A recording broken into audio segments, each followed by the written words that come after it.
Change your diet, change your life, change the planet.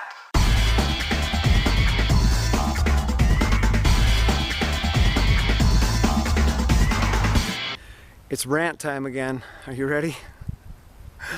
I was running to a trailhead here in town, and I had to go through the Southern Vermont Medical Center campus, which, as I'm running through, I noticed it's expanding. There are more construction, new buildings, more office space, whatnot.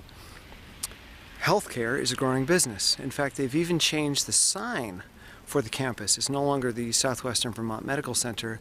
It's now called Southwestern Vermont Healthcare, and that embodies many of the organizations that are there, including the Southwest Vermont Medical Center. And that made me think for a second about the concept of healthcare. A family member of mine recently went to this healthcare center to have colon surgery.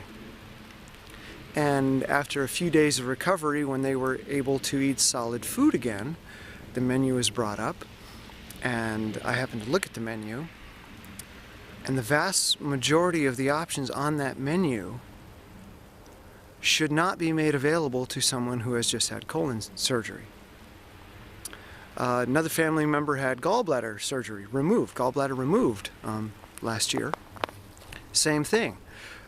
Items on that menu that should never be offered to someone who has had gallbladder surgery, because they are no longer going to be able to concentrate bile and digest fats efficiently anymore without the aid of drugs.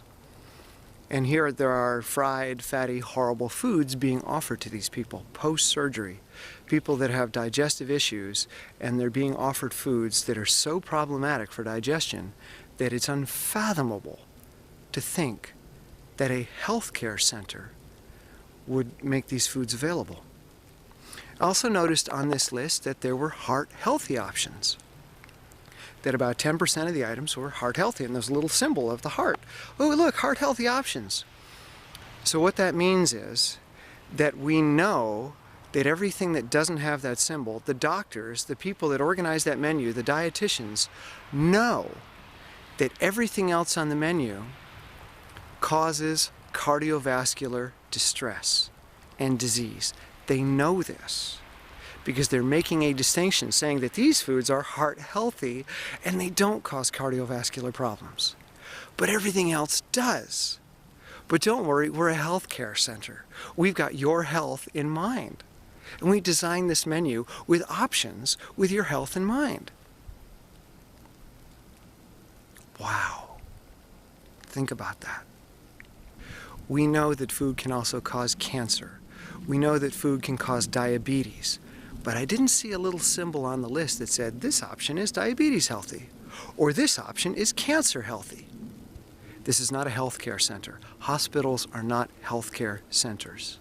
They're disease management centers.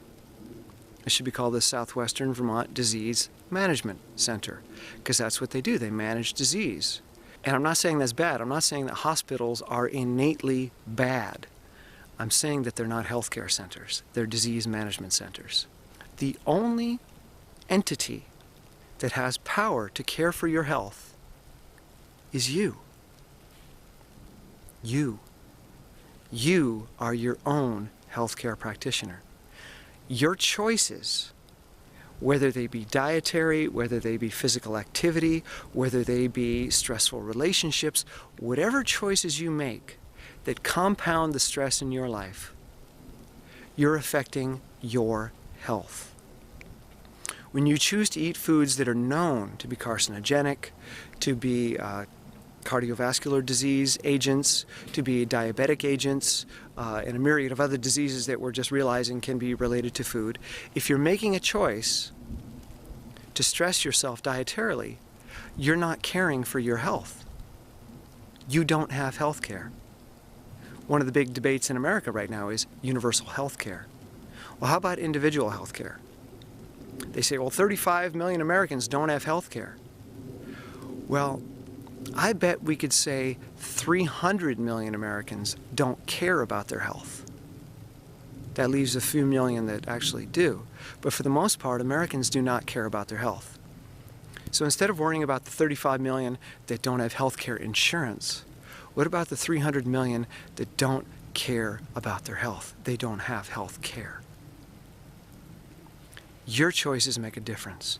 A doctor can only manage a disease that you have created. Now, I'm not saying you have created all the disease in your life, because there are certain genetic diseases. 5% of the population does have genetic ailments, but it's only 5% of the population. Don't believe the drug companies trying to convince you that every disease is genetic, including obesity. Your choices have power. You're the only one that can care for your health, and you need to start caring. Doctors are trained to manage an illness.